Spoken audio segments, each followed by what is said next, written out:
بسم اللہ الرحمن الرحیم۔ السلام علیکم ورحمۃ اللہ وبرکاتہ۔ سب سے زیادہ بے حیا قوم لوط علیہ السلام کی قوم تھی۔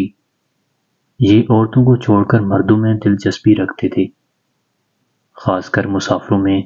کوئی خوبصورت لڑکا ہوتا تو یہ لوگ اسے اپنا شکار بنا لیتے۔ تلمود میں لکھا ہے کہ اہل سدوم اپنی روزمرہ کی زندگی میں سخت ظالم، دھوکہ باز اور بد معاملہ تھے۔ کوئی مسافر ان کے علاقے سے بخیریت نہیں گزر سکتا تھا، کوئی غریب ان کی بستیوں سے روٹی کا ایک ٹکڑا نہ پا سکتا تھا۔ کئی مرتبہ ایسا ہوتا تھا کہ باہر کا آدمی ان کے علاقے میں پہنچ کر فاقوں سے مر جاتا تھا، اور یہ لوگ اس کے کپڑے اتار کر اس کی لاش کو برہنہ دفن کر دیتے۔ اپنی وادی کو انہوں نے ایک باغ بنا رکھا تھا جس کا سلسلہ میلوں تک پھیلا ہوا تھا۔ اس باغ میں وہ انتہائی بے حیائی کے ساتھ اعلانیہ بدکاریاں کرتے تھے۔ حضرت لوط علیہ السلام نے انہیں توحید کی دعوت دی اور بدکاری کے اس گھناؤنے عمل سے توبہ کرنے کا حکم دیا۔ حضرت لوط علیہ السلام نے کہا، تم یہ کیوں کرتے ہو؟ کیا تم عورتوں کو چھوڑ کر لذت حاصل کرنے کے لیے مرد کی طرف مائل ہوتے ہو؟ حقیقت یہ ہے کہ تم احمق لوگ ہو۔ تو پھر حضرت لوط علیہ السلام اہل سدوم کو دن رات واعظ و نصیحت کیا کرتے تھے، لیکن اس قوم پر اس کا کوئی اثر نہ ہوا، بلکہ وہ بد نصیب بہت فخریہ انداز میں یہ کام کرتے تھے۔ انہیں حضرت لوط علیہ السلام کا سمجھانا بھی برا لگتا تھا، لہٰذا انہوں نے صاف صاف کہہ دیا کہ اگر تم ہمیں اسی طرح بھلا کہتے رہے اور ہمارے کاموں میں مداخلت کرتے رہے تو ہم تمہیں اپنے شہر سے نکال دیں گے۔ حضرت لوط علیہ السلام نے نصیحت و تبلیغ کا سلسلہ جاری رکھا، لہٰذا ایک دن اہل سدوم نے خود ہی عذاب الہی کا مطالبہ کر دیا۔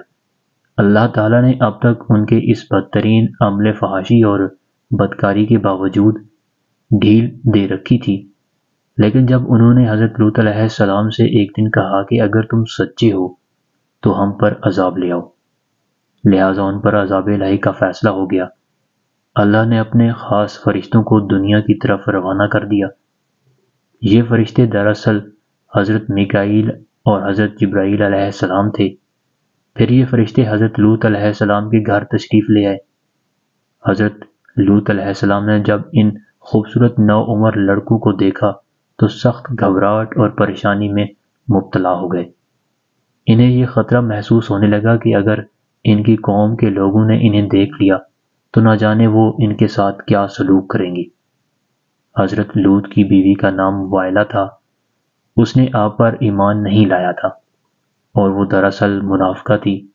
وہ کافروں کے ساتھ تھی، لہٰذا اس نے جا کر اہل سدوم کو یہ خبر دے دی کہ لوط کے گھر 2 نوجوان لڑکے مہمان ٹھہرے ہوئے ہیں۔ یہ سن کر بستی والے دوڑتے ہوئے حضرت لوط کے گھر پہنچے۔ حضرت لوط نے کہا، یہ جو میری قوم کی لڑکیاں ہیں یہ تمہارے لیے جائز اور پاک ہیں۔ اللہ سے ڈرو، مجھے میرے مہمانوں کے سامنے رسوا نہ کرو۔ کیا تم میں سے کوئی بھی شائستہ آدمی نہیں؟ حضرت لوط علیہ السلام کی بات سن کر وہ لوگ بولے، تم بخوبی واقف ہو کہ ہمیں تمہاری بیٹیوں سے کوئی حاجت نہیں، اور جو ہماری اصل چاہت ہے اس سے تم بخوبی واقف ہو۔ قوم لوط کے اس شرمسار جواب سے اندازہ لگایا جا سکتا ہے کہ وہ فعل بد میں کس حد تک مبتلا ہو چکے تھے۔ جب حضرت لوط علیہ السلام کی قوم ان کے گھر کی طرف دوڑتی ہوئی آئی تو حضرت لوط نے گھر کے دروازے بند کر دیے اور ان نوجوانوں کو ایک کمرے میں چھپا دیا۔ ان بدکار لوگوں نے آپ کے گھر کا گھیراؤ کیا ہوا تھا اور ان میں سے کچھ گھر کی دیوار پر بھی چڑھنے کی کوشش کر رہے تھے۔ حضرت لوط علیہ السلام اپنے مہمانوں کی عزت کے خیال سے بہت زیادہ گھبرائے ہوئے تھے۔ فرشتے یہ سب منظر دیکھ رہے تھے۔ جب انہوں نے حضرت لوط علیہ السلام کی بے بسی اور پریشانی کا یہ عالم دیکھا تو حقیقت سے پردہ اٹھاتے ہوئے یوں فرمایا، اے لوط، ہم تمہارے رب کے بھیجے ہوئے فرشتے ہیں، یہ لوگ ہرگز تم تک نہیں پہنچ سکیں گے۔ ابھی کچھ رات باقی ہے تو آپ اپنے گھر والوں کے لے کر چل دو۔ اور تم میں سے کوئی شخص پیچھے مڑ کر نہ دیکھے۔ اہل سدوم حضرت لوط علیہ السلام کے گھر کا دروازہ توڑنے پر بضد تھے کہ حضرت جبرائیل علیہ السلام نے گھر سے باہر نکل کر اپنے پار کا ایک کونا انہیں مارا، جس سے ان کی آنکھوں کے ڈھیلے باہر نکل آئے اور بصارت ظاہر ہو گئی۔ یہ خاص عذاب ان لوگوں کو پہنچا جو حضرت لوط کے پاس بدنیتی سے آئے تھے۔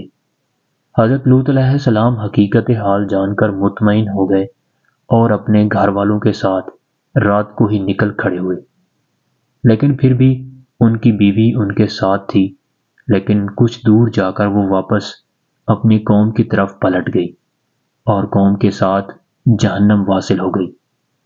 صبح کا آغاز ہوا تو اللہ کے حکم سے حضرت جبرائیل علیہ السلام نے بستی کو اوپر سے اکھاڑ دیا اور پھر اپنے بازو پر رکھ کر آسمان پر چڑھ گئے، یہاں تک کہ آسمان والوں نے بستی کے کتوں کے بھونکنے اور مرغوں کے بولنے کی آوازیں سنی۔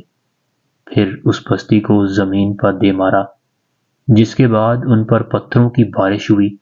ہر پتھر پر مرنے والے کا نام لکھا ہوا تھا۔ جب یہ پتھر ان کو لگتے تو ان کے سر پاش پاش ہو جاتے۔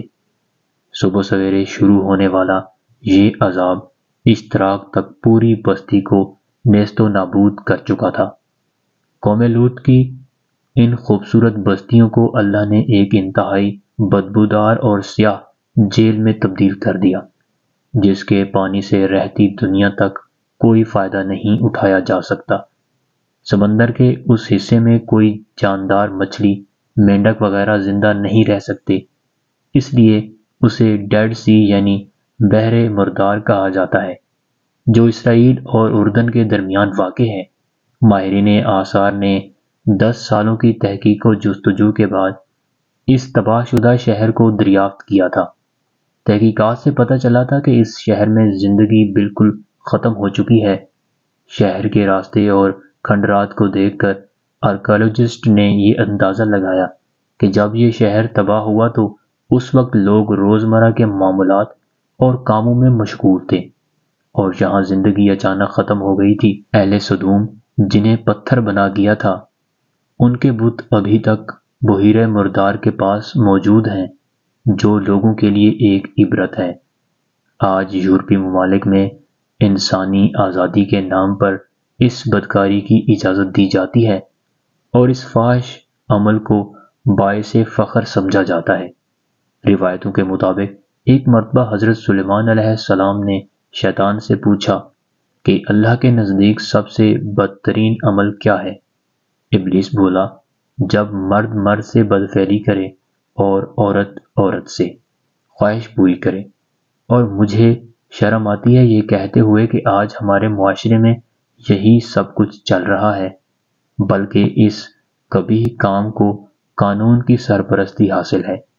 اللہ ہماری دنیاوی اور اخروی زندگی کو بہتر بنانے کی عقل و عمل عطا فرمائے، آمین۔